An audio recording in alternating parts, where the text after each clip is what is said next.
네, 잠깐 먼저 임원들 소개를 해드릴게요. 서울역에서 총무 겸 재무로 일하시는 우리 마포교회 나가시는 윤인숙 집사님이시고요. 또 장이동교회 이은자 집사님이십니다. 그리고 양평 용문교회 나가시는 이재희 집사님이시고요. 그 다음에 하남교회 나가시는 정원숙 집사님이십니다. 여기 주로 악기 담당하시는 분입니다.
네, 서울역 광장에서 5년 동안 이렇게 어떻게 봉사를 하는지 한번 영상으로 보시겠습니다.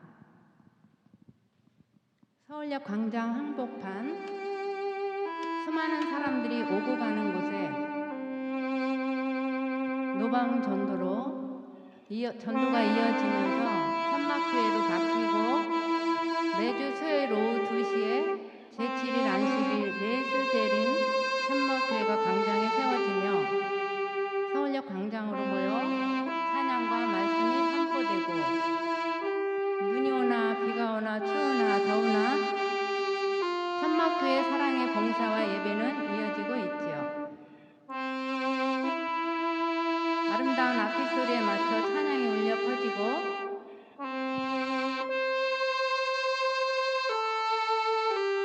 예수 그리스도의 복음이 선포된 지 2018년 3월 14일 1주년을 보내게 되었고 이병준 목사님의 생명의 말씀과 찬양으로 1주년 감사 예배를 드렸죠. 소리 조금 낮춰주세요.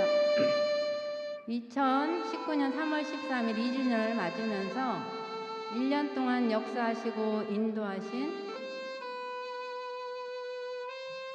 감사 기도와 홍명관 목사님의 사랑의 말씀은 하나님께 영광, 우리에겐 기쁨이었죠.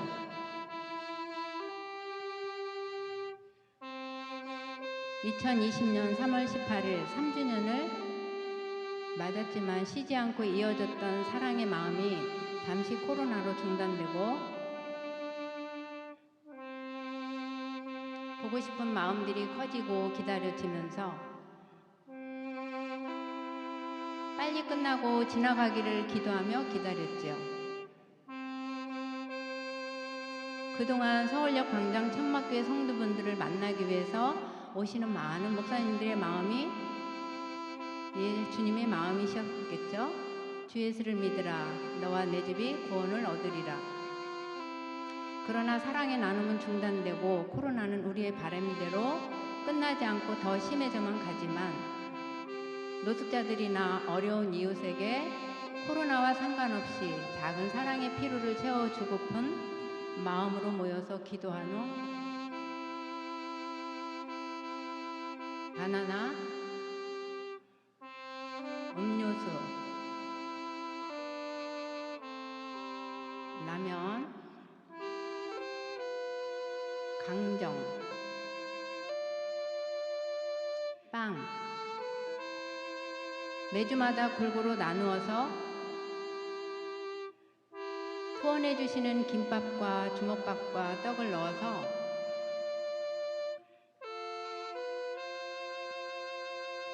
포장된 봉지를 나누어서 들고 조별로 광장으로 나간답니다.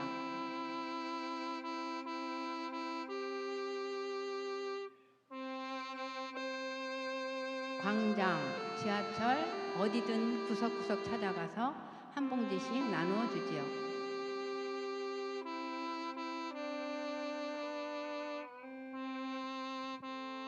코로나가 끝나면 매주 수요일 오후 2시에 서울역 광장 천막교회로 오십시오.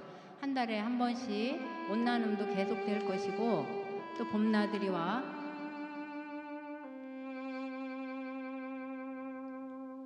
가을의 음악회도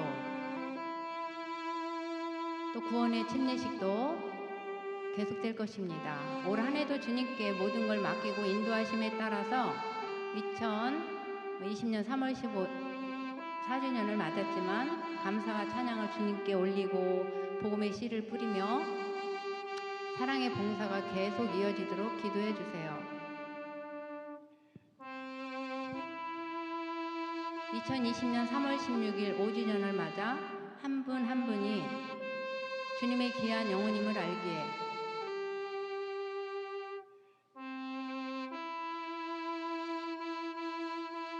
어려운 이웃에게 사랑을 나누고 찬양과 악기로 따뜻한 마음이 되어 그들의 마음이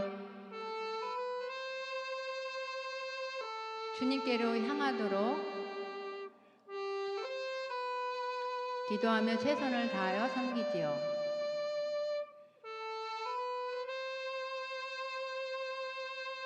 각 교회에서 한 달에 한 번씩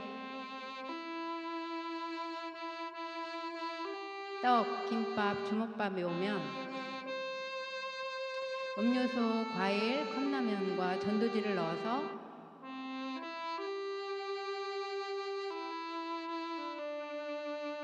점점 늘어나는 숫자지만 250개로 개별 포장하고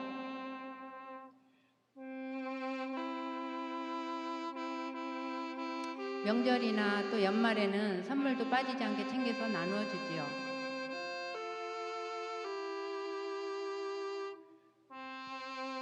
코로나가 심해지면서 서울역 광장에서 할 수가 없어서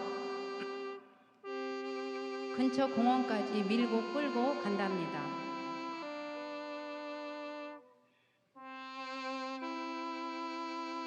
간식을 받기 위해 추운 날씨에도 새벽 6시부터 나와서 자리를 잡는 분들을 보면 마음이 찡하답니다. 또 몸이 아파서 공원까지 오실 수 없는 분들에게는 찾아가서 나눠주고 오죠. 김치도 조금씩 주고 옷도 이불도 수시로 나눔하는데 너무 인기가 많아요. 순식간에 하나씩 골라가는 옷들, 교회로 연결된 성도분들이 공부하고 침례를 받아 한 식구가 된답니다. 침례받은 성도가 식구 되어 봉사에 참여하고 같이 헌신하시지요.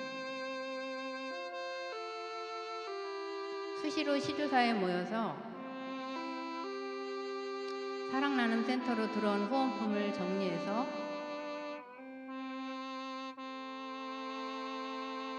국내 및 서울역에 나눠주고요. 또 해외로도 보내는데 필요한 선기지로 많이 보내게 됩니다.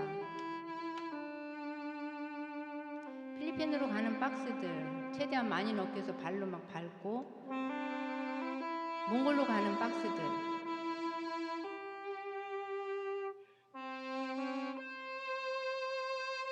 박스를 들고 날고 수고하시는 김종희 성도님이 많이 도와주시는데, 이건 인도로 가는 박스들은 3개월 걸리고요. 미얀마로 가는 박스들. 선을 행함과 함께 나누는 것을 잊지 말자. 하나님께서는 그러한 재물들을 매우 기뻐하시느니라. 아멘. 히브리 13장 16절 말씀입니다. 하나님께서 기뻐하시고 원하시는 그런 삶이 되시기를 바라면서 영상 보고를 마치겠습니다.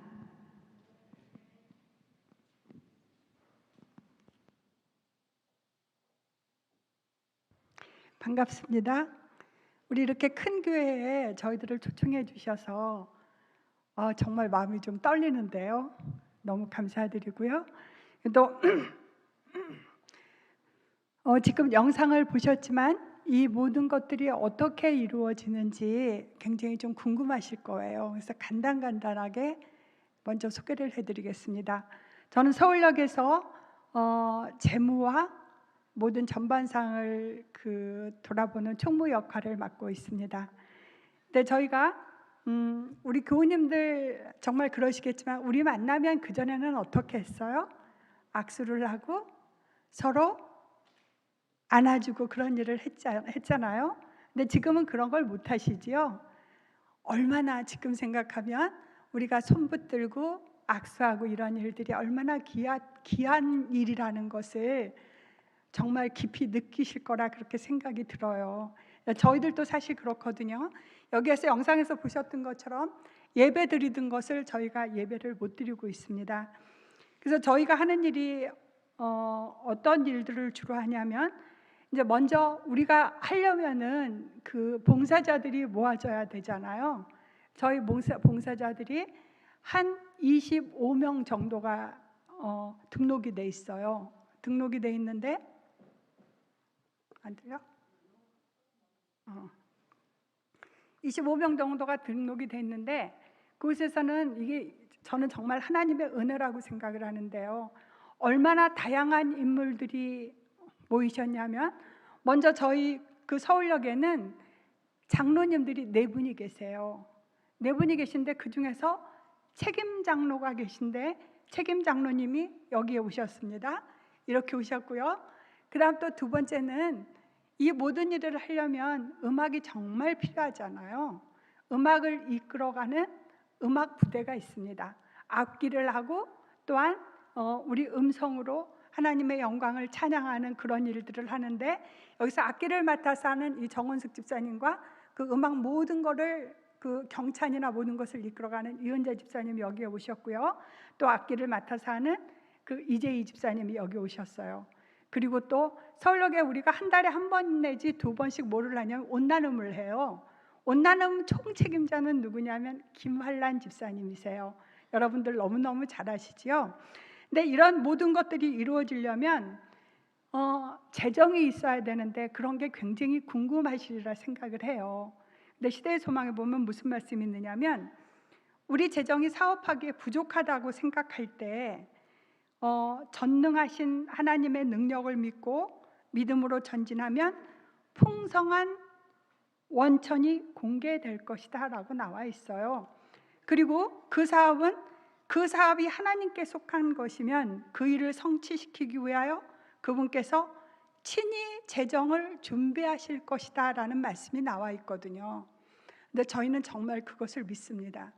저희가 처음에 시작할 때 가지고 있는 게 없었어요. 별로 없었는데 우리가 매주 들어가는 돈이 얼마나 들어가냐면 70만 원에서 80만 원, 많게는 한 100여만 원이 들어가거든요, 한 주마다. 그럼 이게 정말 큰 돈이잖아요. 근데 한 달 중에서 2주는 대방교회에서 주목받과 영동교회에 그 떡을 해다 주세요. 떡을 해다 줘서 이제 그걸로 충당하지만, 이제 그 외에 뭐 들어가는 그 부수적인 것들이 굉장히 많이 있거든요. 사발면이라든가 음료수, 과일 이런 거를 매번 구입해야 되고, 매주 또 저희들이 마스크 나눔을 해요. 이런 것들을 하는데 그 모든 것들을 하나님께서 채워주시더라고요. 그래서 저희들은 여기 봉사자들이 이렇게 몇 분이 오셨지만 그런 거에 대해서 전혀 걱정을 하지 않습니다. 이렇게 해서 재정을 하나님께서 채워주신다라는 거. 근데 거기에는 어떻게 일할 때 그 재정을 채워주시냐면 하나님께서는 정직하고 단순하게 하나님을 의뢰하는 자에게 모든 것을 채워주신다라고 나와 있어요. 근데 그거를 저희가 정말 체험을 하거든요. 그래서 저희 모든 봉사자들은 뭐를 체험을 하냐면, 매주 인도하시는 하나님이 아브라함과 야곱과 그 다음에 이삭을 인도하셨잖아요. 그리고 이스라엘 백성을 이끌어내셨잖아요. 그 하나님께서는 지금도 저희들 곁에서 살아계셔서 저희들을 이끌어 주신다라는 것을 저희 봉사자들은 모두 체험하고 있습니다. 그래서 매주 그곳에 참석을 하면은 우리가 그 사람들한테 나눔을 하는 것보다는 우리가 더욱더 큰 감동을 받고 돌아갑니다. 그래서 모두 기쁨의 얼굴로 그렇게 돌아가는데요.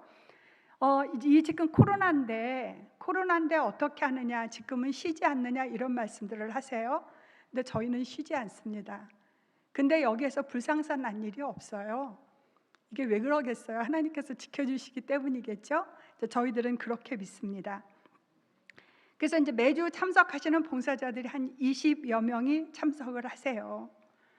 그리고 이제 제가 또 재무를 맡아서 하기 때문에 후원금이 저를 통해서 들어와요. 근데 이게 내가 우리 봉사자들한테, 모든 사람들한테 참 좀 미안한 마음이 드는데, 그거는 뭐냐면 제가 재정을 받으면서, 그 후원금을 받으면서 그들의 사연을 제가 전화 걸어서 다 물어봐요.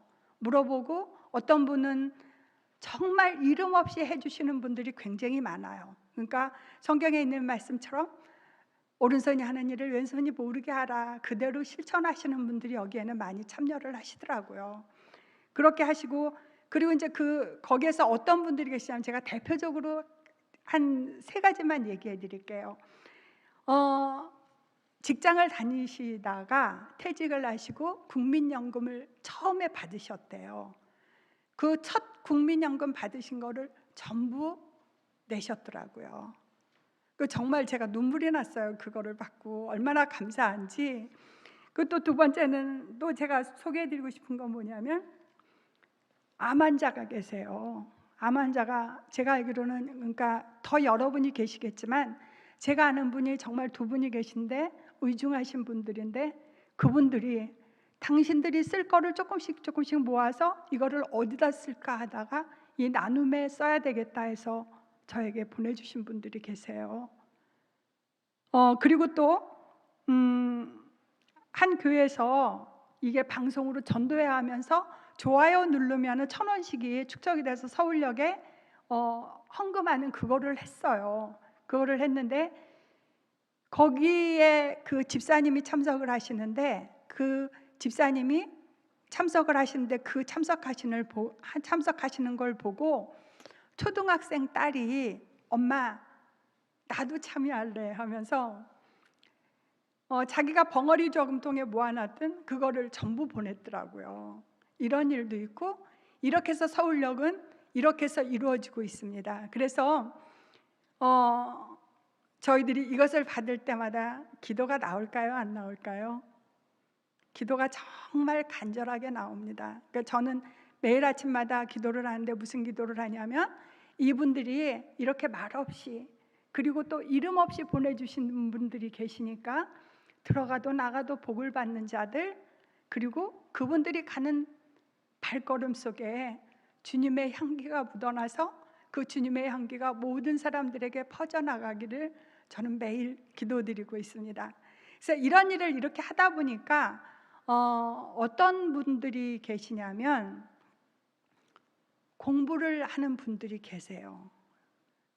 공부를 하는데 이게 정말 이게 참 교회에서도 그렇게 쉽지는 않은 일이에요. 근데 이제 우리 집사님 중에서 한 분이 이 신자들을 관리하시는 집사님이 한 분 계세요.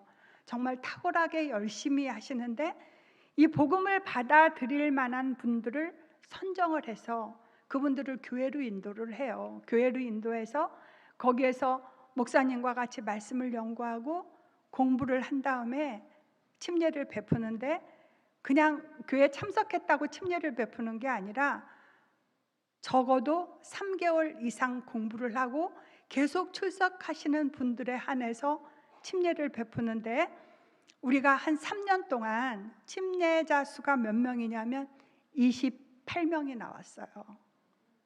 이 많은 숫자가 나왔다라는 것은 우리들의 힘으로는 할 수 없는 일이에요. 이건 하나님께서 함께 하시고 하나님께서 이 불쌍한 영혼들에게 그 마음을 하나님을 사모하는 그 마음을 주셨기 때문에 그런 일이 있다라고 저희들은 생각을 하고 있습니다.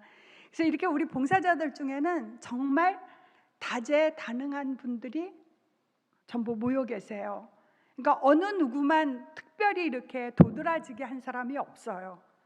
한 분 한 분 보면은 정말 귀하고 자기들이 가진 달란트를 작은 달란트라도 모든 것을 다 펼칠 수 있는 그런 분들이 모여 계세요. 그리스도께서는 어느 누구에게도 강제로 교제하자고 하시지 않으시잖아요. 그렇죠? 강제로 교제하자고 강요하지 않으시고 오직 자기를 필요로 하는 자들에게 관심을 가지신다 그랬어요. 시대의 소망에 나와 있는 말씀인데요. 그거를 저희들은 직접 체험하고 있습니다. 그래서 드릴 말씀은 너무너무 많지만 시간이 제약되어 있기 때문에 이것으로서 마치도록 하겠습니다. 그러니까 정말 예수님과는 사귀시고 모든 사람들은 섬기시는 여러분과 제가 되기를 간절히 바라고요. 우리 봉사자들이 여러분 오셨잖아요. 잠깐 그동안 하셨던 모든 일들을 모든 일 중에서 본인들이 느낀 점만 잠깐 말씀을 드리도록 하겠습니다. 우리 먼저 장로님이십니다.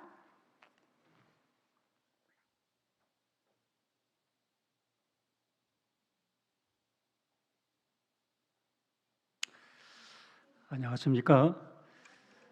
저희들을 초청해 주셔서 정말 감사합니다. 저는 하남교회 다니는 김연욱 장로라고 합니다. 제가 서울역에 봉사하게 된 동기가 있습니다. 제가 신앙은 한 50년 이상을 했어요. 저는 제 나름대로 잘 믿고 사는 줄 알았습니다. 제가 신실한 종으로 장로로서의 역할을 하는 줄 알았습니다.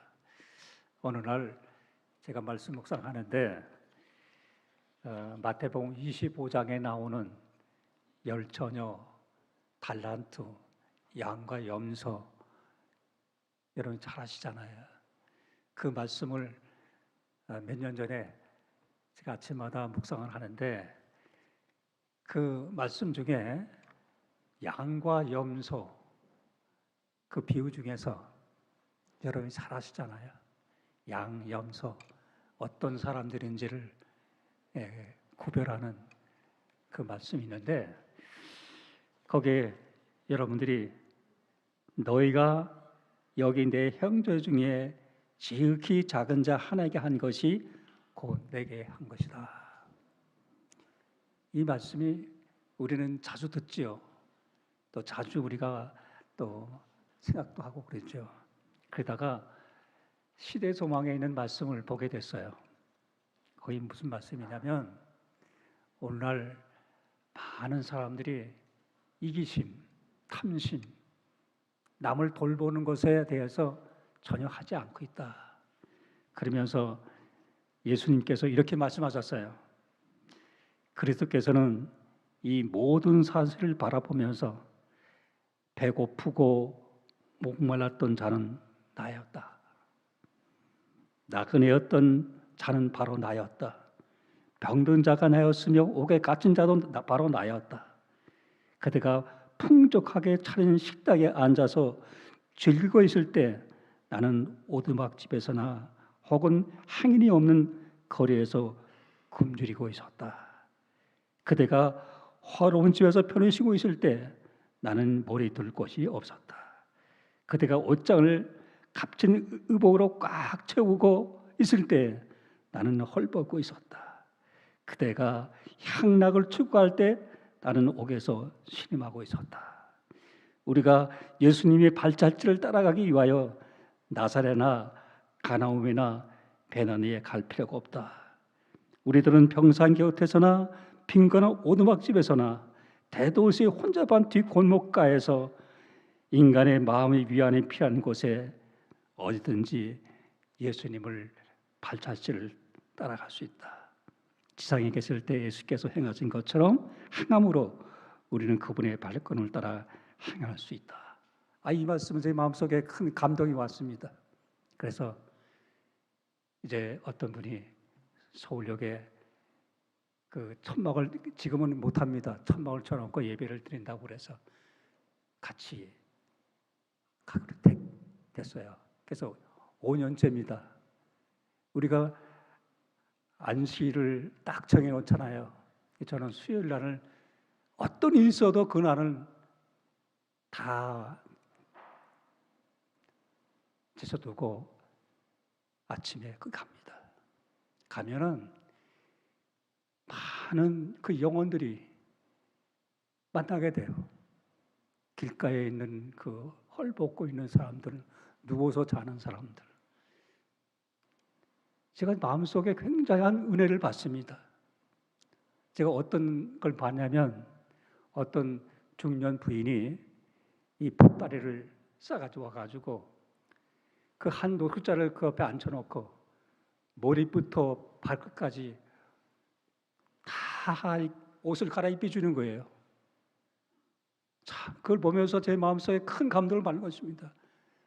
예수님이 저런 분들을 위해서 이 땅에 오시지 않았는가? 어떤 분들은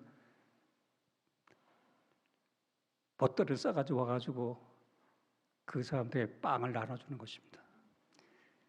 그러니까 서울역이라는 곳은 예수님을 만날 수 있는 곳이에요. 참 우리 마음속에 겸비한 마음을 갖게 하고 하나님을 사랑하는 마음을 갖게 하는 그런 곳입니다. 그래서 저희들이 가는 거예요. 제가 가서 봉사한다고 하는 것은 그게 어려운 건 아닌데 우리 마음속에 더 많은 은혜를 받고 돌아옵니다. 그래서 올 때는 얼마나 기분이 좋은지 전철 타고 오면서 마음에 아주 기쁜 감동이 오는 것입니다. 이것이 신앙하는 것이 재미가 아니겠는가? 우리 너무 마음속에 이기심과 나만은 잘 살겠다고 하는 생각을 버리지 않으냐는 우리는 온전히 하나님을 사랑할 수 없는 마음이라는 것을 제가 깨닫게 됐어요. 그래서 매 순간마다 행복합니다. 봉사를 하는 것이 이렇게 하나님께 우리에게 주시는 놀라운 은혜를 주셨구나. 그래서 저는 나가서 그들을 위해서 뭘 나눠준다고 하지만 제가 더 많은 은혜를 받고 돌아옵니다. 그래서 감사해요. 그래서 꼭 우리 함께 이 일을 하는 우리 봉사들이 많아요. 한 20명 이상 됩니다. 하도 코로나가 심할 때는 많은 사람이 나오니까 못하니까 이 순번대로 했어요. 그래도 서로 나오려고 그러는 거예요. 너무 마음에 감동이 오는 겁니다. 코로나 때 많은 사람이 집에서 있으려고 하고 만나기를 싫어하는데 이 봉사들은 너무나 많이 그 일을 위해서 목숨을 바치고 헌신하는 그 아름다운 모습이 제 마음에 큰 감동을 오는 것입니다. 제가 여기서 줄이겠습니다. 또 두 분들이 있으니까 정말 감사합니다.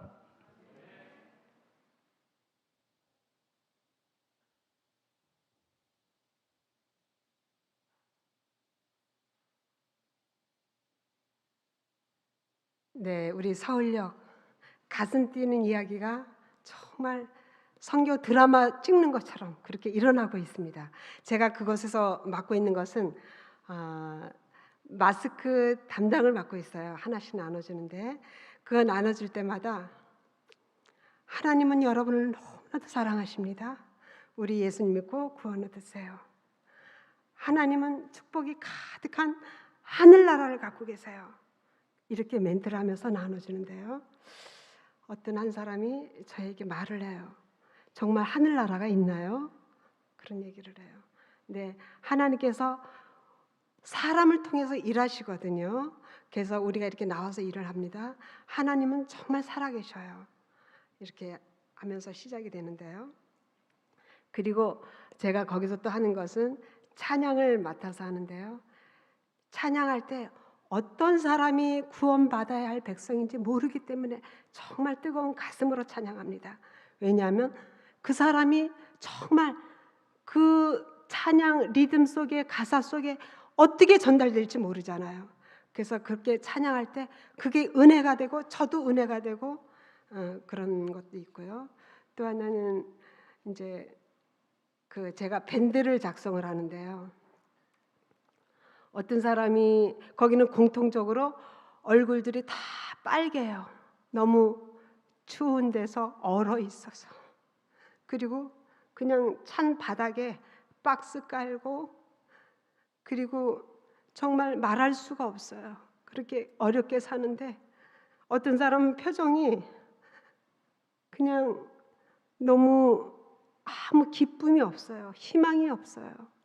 그랬을 때 저들에게 어떻게 하면 좋을까 하는데 그냥 가슴이 그냥 미어지더라고요. 그래서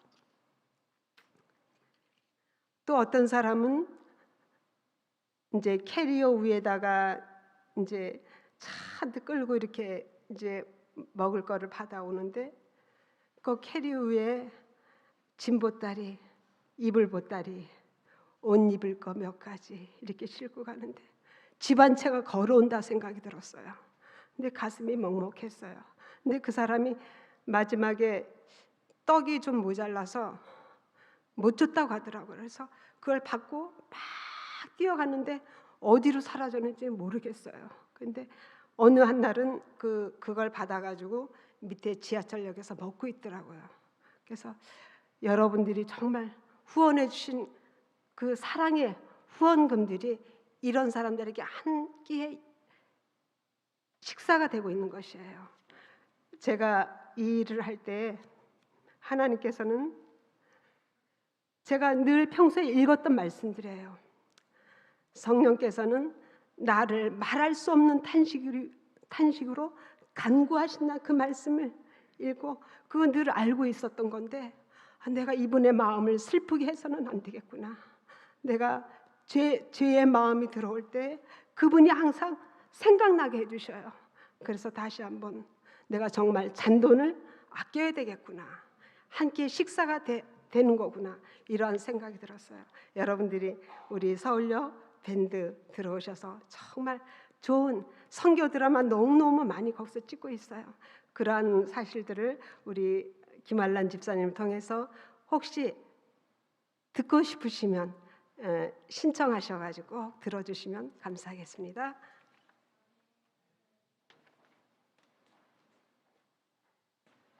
감사합니다. 나누고 또 이렇게 그렇게 서로 이렇게 사랑을 전하고 싶은 마음들이 많은데 시간이 지금 다 돼서 그냥 장로님 교가 인도하시도록 하겠습니다. 한 분은 또 다음 기회에 기회가 되면 또 하겠습니다.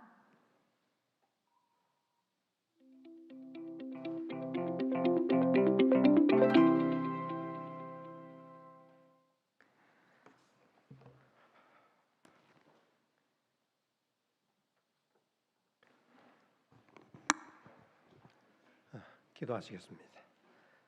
사랑의 아버지 하나님, 이 땅에 나게 하시고 주를 알게 하시고 주의 자녀로 살게 해주셔서 너무 감사합니다.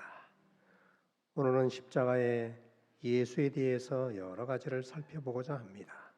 하나님 함께 하시고 십자가의 의미가 우리의 심령 속에 깊이 새겨지게 하시고 십자가를 바라보며 사는 삶을 살 수 있도록 하나님 역사해 주시옵소서.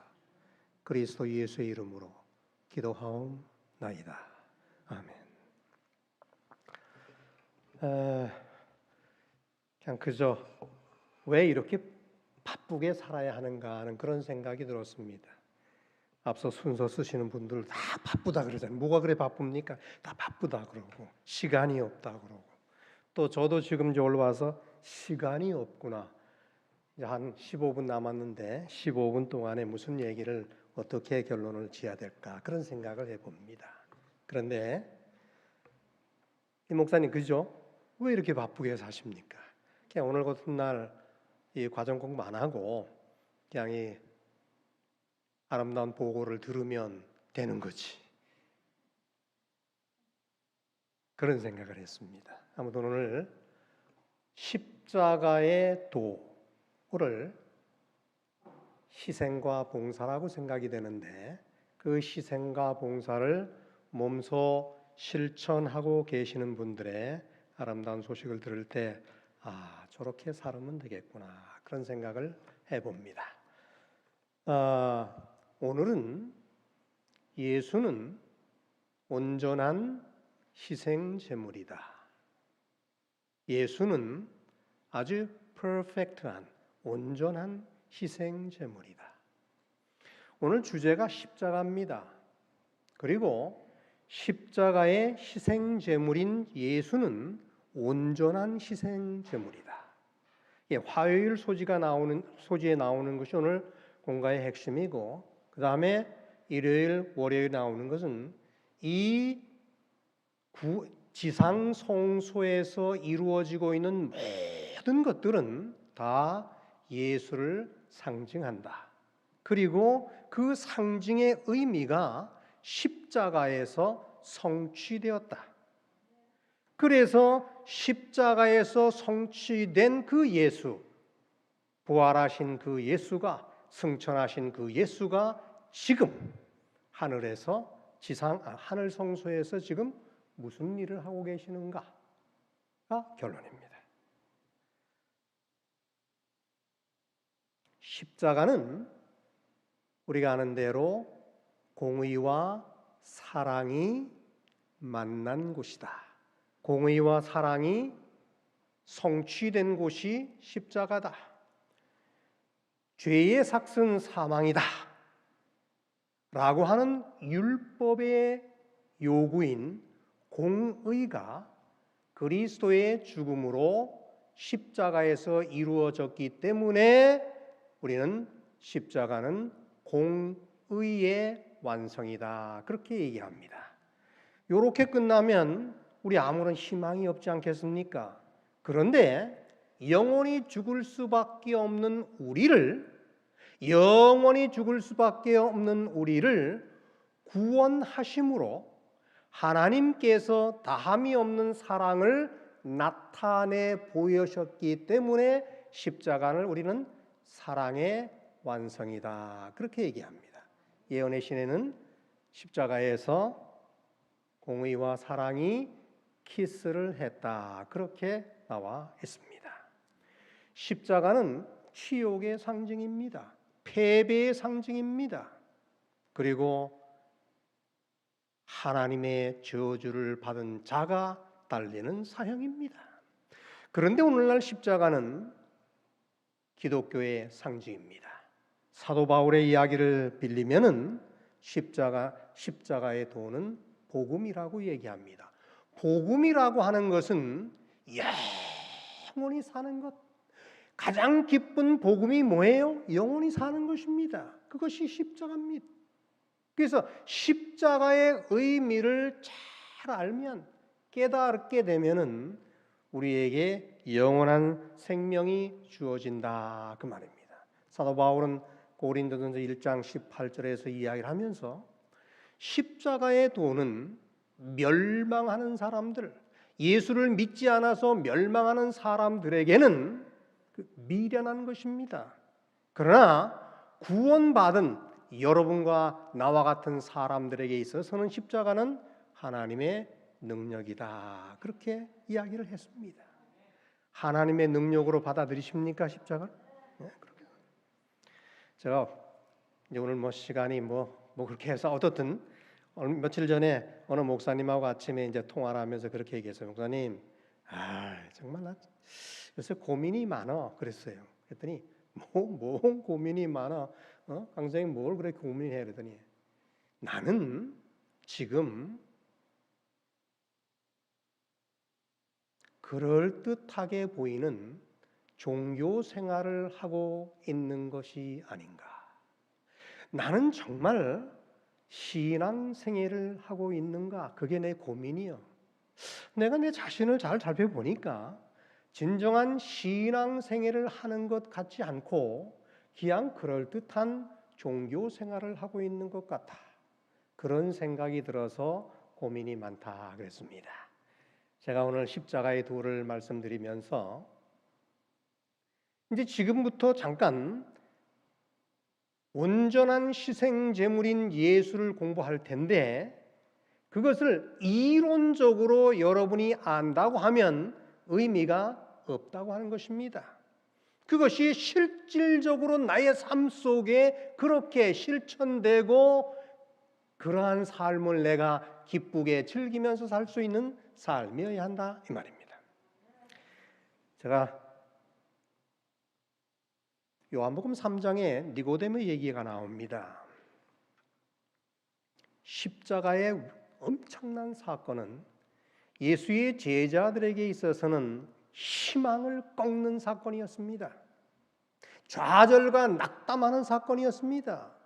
그런데 니고데모에게 있어서는 예수의 신성 메시아를 인정하게 되는 계기가 됩니다. 저는 오늘 공과 뒷부분을 다 마치지 못한다 할지라도 모든 이론에 앞서서 십자가의 의미가 내게 니고데모와 같이 살아있는 믿음의 확신, 구원의 확신을 끼쳐주는 그런 계기가 되기를 바랍니다. 화요일 온전한 희생제물이다. 히브리서 7장 27절에 보면 제사장들이 제사를 매일 드리는 것과 같이 예수는 그렇게 할 필요가 없었다. 단번에, 여기 단번에보다는 사실 한 번에란 말이 더 의미 있습니다. 한 번에 자신을 제물로 드리셨다.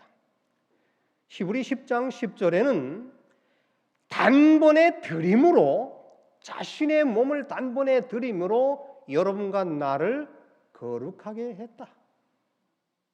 히브리 10장 14절은 기억절입니다. 한 번의 제사로, 한 번의 드림으로 예수께서는 우리를 온전하게 하셨다. 어떤 우리를? 거룩하게 된 자들을 그렇게 얘기합니다. 단번에 한 번에, 죄송합니다, 영어로는 once라고 나옵니다. once for all 해서 모든 죄를 위하여 once, 한 번에 들이셨다. 근데 이 한 번의 뜻이, once란 뜻이 두 가지 의미가 있습니다. 한 번이란 뜻도 있고 완전이라고 하는 의미도 있습니다. 그러므로 예수가 희생제물로 드려진 것은 한 번에 드렸지만 그것은 100% 퍼펙트하게, 온전하게 드렸다고 하는 그러한 의미가 있습니다. 여러분, 여기서 누구를 온전하게 했다 그랬느냐 하면 거룩하게 된 자들이다 그렇게 얘기했습니다. 거룩하게 된 자들, 거룩하게 된 자들. 이 말 들으면 어디 희망 있습니까? 거룩한 사람 한번 손 들어보세요. 희망 없어요. 거룩하게 된 자들을 온전하게 했다고 하면 희망 없습니다. 왜? 우리는 거룩하지 않으니까. 근데 이걸 영어로 보면 아주 재미있습니다. 재밌다는, 영어로 보면 맞아, 완전합니다. 의미가. 영어는 수동태 진행형입니다. 그래서 거룩하게 구별되어지고 있는 사람들입니다.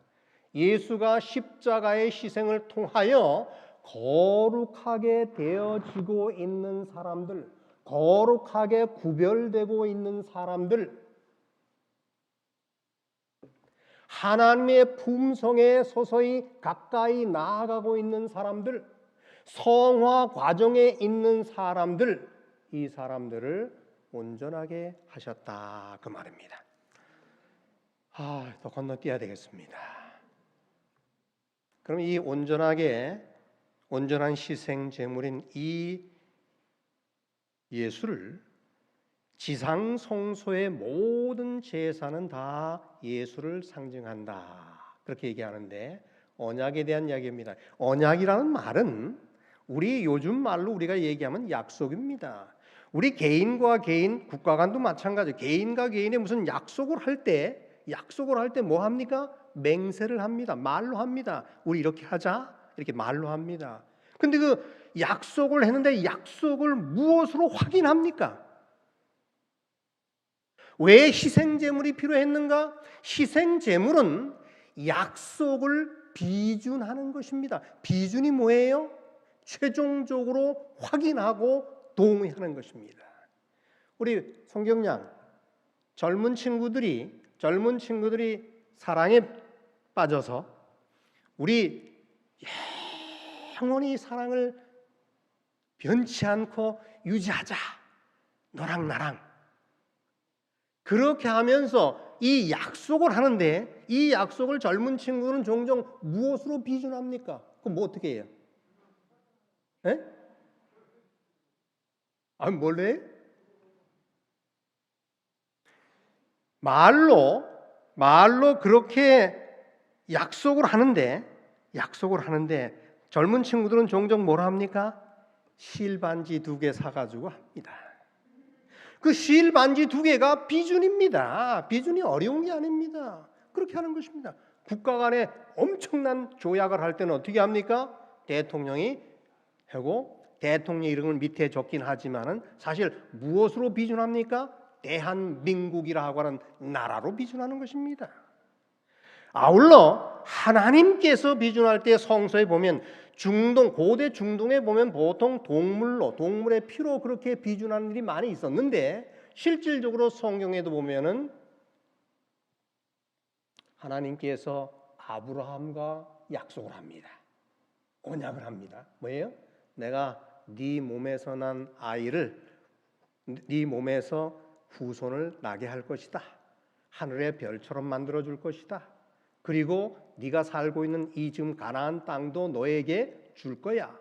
하나님이 아브라함과 약속을 합니다. 내가 자식을 줄 것이고 이 땅을 네게 줄 거야. 아브라함이 얘기를 합니다. 어떻게 알아요? 하나님, 뭘로 비준할래요? 그 말입니다. 비준 뭘로 할래요? 그러니까 하나님 뭐라? 그래? 짐승. 시간이 없어 다 못하는데 어떻든 짐승을 가져와. 그리고 짐승을 반을 잘라. 그래가지고 마주보게 해. 그렇게 했습니다. 아브라함이 그렇게 했겠죠? 하고 나니까 해질 무렵에 하나님께서 그 사이를 지나가십니다. 지금 여기서 포인트는 비준을 뭘로 했느냐? 하나님께서 아브라함과 한 약속을 뭘로 비준했는가? 짐승의 피로 비준했다는 것입니다. 하나님께서 친히 지나가셨다고 하는 것은 결코 변함이 없다고 하는 것을 이야기를 합니다. 에레미야에 보면은 반대가 나옵니다. 이스라엘 백성들이 하나님께 약속을 합니다. 하나님, 우리는 결코 우리 동족을 종으로 삼지 않겠습니다. 그래? 그러고 난 다음에 짐승을, 송아지를 반은 이렇게 쪼개가지고 이렇게 했어. 송아지를 쪼갠 사이로 너희가 지나가면서 나와 언약을 했는데 너희는 그 언약을 실행하지 않고 범한즉 그 두 쪼개진 사이를 지나간 유다의 방백들과 예루살렘의 방백들과 환관들과 모든 이스라엘 백성들을 내가 원수의 손과 너의 피를 원하는 바벨론에게 넘기리라. 그렇게 이야기를 합니다. 다른 것 빼고 여기도 마찬가지입니다. 어떻든 언약을 하면서 이스라엘 백성들이 하나님과 더불어 언약을 하면서 비준을 뭘로 했어요? 동물의 피로 했다는 것입니다. 이것을 둘로 이렇게 반으로 나눴다고 하는 것은 만약 이것을 깨뜨리면, 언약을 깨뜨리면 죽는다고 하는 것을 의미합니다. 이 희생 제물은 누구를 상징하는가? 예수를 상징합니다. 하나님께서 처음에 아담과 약속을 했습니다. 아담과 언약을 맺었습니다. 그것을 첫 언약이라고 합니다. 또는 옛 언약이라고 얘기합니다. 그런데 아담이 어떻게 했어요? 어겼습니다. 선악과를 따먹었습니다. 그래서 죽게 된 것입니다. 그리고 한 사람의 범죄로 말미암아 모든 사람이 다 죽게 되었습니다. 그런데 하나님께서는 우리를 사랑하셔서 다시 또 약속을 하시는데 그 다시 한 약속이 구원의 계획입니다. 즉 구원의 약속을 다시 하시는데 하나님께서 그것을 비준을 하시는데 무엇으로 비준했느냐면 그리스도의 피로 비준을 했습니다. 하나님이 친히 비준했습니다. 그러므로 그 비준은 결코 깨질 수 없는 것입니다. 그래서 내가 앞에서 얘기한 대로 화해를 공부해 뭐예요? 그리스도는, 예수는, 십자가의 예수는 온전한 희생 제물이 되었다 하는 것입니다. 제가 조금만 더 시간 쓸게요. 그 다음에 그러면 이렇게 온전한 희생 제물이 되었던 이 예수가 십자가에 죽고 난 다음에 부활하셔서 승천하셨는데 지금 하늘에서 무엇을 하고 계시냐 그 말입니다. 원래 지상 성소에서 죄의 용서에 대한 두 단계를 또 설명을 해야 되는데 이걸 건너뛸 수밖에 없습니다.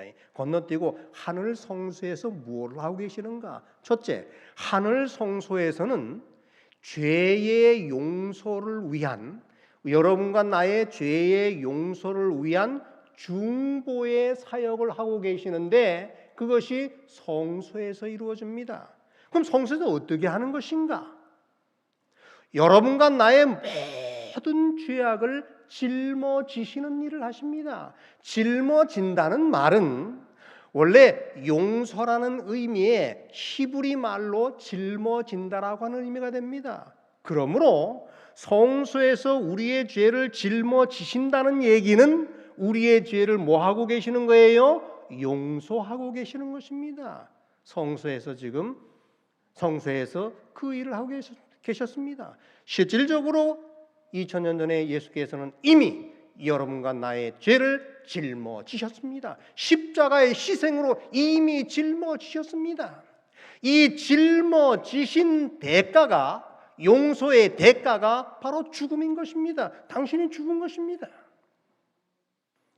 이 죽음을 통하여 우리 모두를 용서하셨습니다. 이것이 성소에서 이루어지는 일입니다. 그 다음 두 번째, 시간이 좀 갔지만 조금만 시간 쓸게요. 굉장히 중요합니다. 두 번째는 죄의 용서를 위한 중보의 두 번째 단계는 지성소에서 일어나고 있는데, 예수님은 이미 1844년에 성소의 봉사를 마치시고 지성소의 봉사를 하고 계십니다. 지금은 주님께서 지성소 봉사를 하고 계십니다. 지성소에서 그럼 뭘 하시는가? 똑같이 죄의 용서를 위한 중보의 사역을 하고 계십니다. 히브리서 9장 27절 28절에 보면 한 번 죽는 것은 정한 이치라. 여기 안 죽을 사람 있어요? 한 번 죽는 것은 정한 이치인데 그 이후에는 심판이 있으리라. 그리고 예수께서 구원을 목적으로 자기를 바라는 자들을 위하여 두 번째 나타나시리라. 이게 뭡니까? 한 번 죽는 것은 정한 이치고, 그 다음에 심판이 있고, 그 다음에 뭐예요? 예수께서 자기를 바라고 기다리는 사람들을 위하여 다시 오신다고 하는 것입니다. 이게 뭐예요? 재림입니다. 그러면 한 번 죽는 것이고 재림이 여기 있고 그 사이에 무엇이 있다고 하는 것입니까? 심판이 있다고 하는 것입니다. 이것을 우리는 뭐라고 얘기해요? 재림 전 심판, 조사 심판이라고 이야기합니다. 궁금한 거 있겠죠? 뭐예요? 이미 성소에서 우리의 모든 죄를 짊어지시고 용서의 대가를 치르시고 우리를 다 용서하셨는데, 십자가에서 다 용서하셨는데 왜 두 번째 또 지성소에서 우리의 죄를 용서할 필요가 있습니까? 왜 필요해요? 제가 이 이야기를 좀 하고 싶어서 좀 시간이 조금 지나가지만 얘기하는 것은, 왜 이상구 박사가 우리 교회를 나갔습니까? 저도 참 좋아했던 분인데 왜 나갔어요? 이분이 지금 여기에 문제가 있는 것입니다. 이미 십자가에서 모든 죄를 용서하셨는데 왜 재림전 심판이라고 하는 심판이 또 한 번 있어야 하는가? 그 필요 없다 이 말입니다. 자기가 아무리 생각해봐도 이것은 잘못됐다고 하는 것입니다. 그래서 이 일을 제기하고 나가셨습니다. 저는 이번에 이 공가를 쓰신 이 목사님이, 저 이런 말 해야 되나요? 제가 그 문제 때문에 저도 고민을 많이 하고 책도 많이 보고 뭐 했는데 잘 풀리지 않아서 고민을 많이 했습니다, 사실은. 그런데 이번에 이 책을 쓴 이 목사님의 답에서 이 답을 제가 나름대로 제 나름대로 답. 제가 어떻게 뭐 목사님이 쓰신 지금 연합회 계신 목사님 그 책을 읽으면서 더 혼란스러웠습니다, 사실은. 그런데 이렇게 나옵니다. 그 왜 필요한가?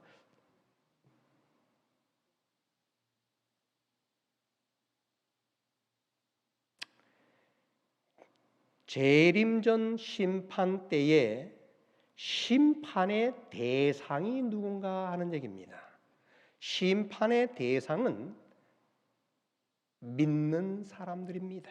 하나님을 신실히 믿는 사람들이 심판의 대상입니다. 그 왜 심판하는가? 이미 심판했는데도 불구하고 왜 또 심판해야 되는가? 이 심판이라는 의미로 생각하게 되면 우리가 좀 자유롭지 못합니다. 우리의 죄를 낱낱이 다 들어서 다시 심판하신다고 한다면 우리는 창피해서 설 수가 없을 것입니다.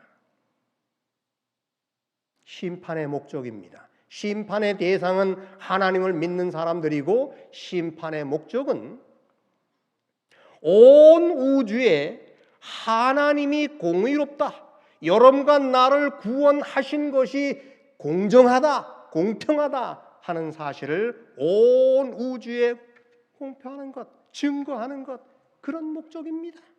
그래서 용서받은 여러분과 나에게서 용서할 근거를 찾고 찾아서 그것으로 인하여 하나님께서 우리를 구원하셨다고 하는 그 공의를 온 우주에 공표할 목적으로 재림전 심판이 이루어진다라고 설명하고 계시는데 저는 그대로 받아들입니다.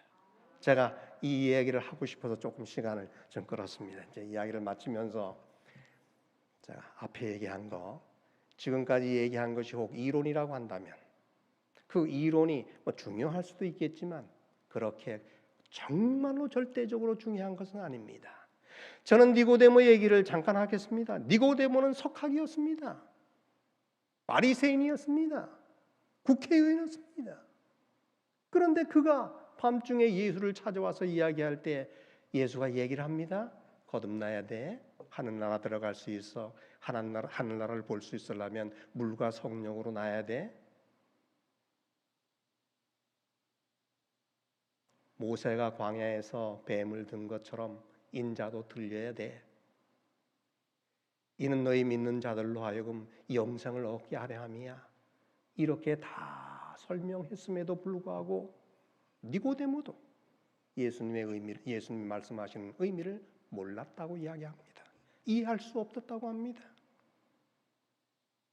그런데 아까 제가 말씀드린 대로 니고데모는 예수께서 십자가에 달려 돌아가시고 난 다음에 예수 그리스도의 신성과 메시아를 그때 인정하게 되었다라고 예언신에 기록되어 있습니다. 어쩌면은 니고데모 같은 사람도 십자가를 통하여 그리스도의 희생을 통하여 완벽하게 믿음을 구축하는 그와 같은 일이 되었다 이 말입니다. 여러분과 나의 삶 속에서 진정으로 십자가를 바라보면서 십자가의 의미가 무엇인지를 마음속에 깊이 새기면서 살아가는 여러분과 내가 되기를 바라면서 오늘 공부를 마치도록 하겠습니다.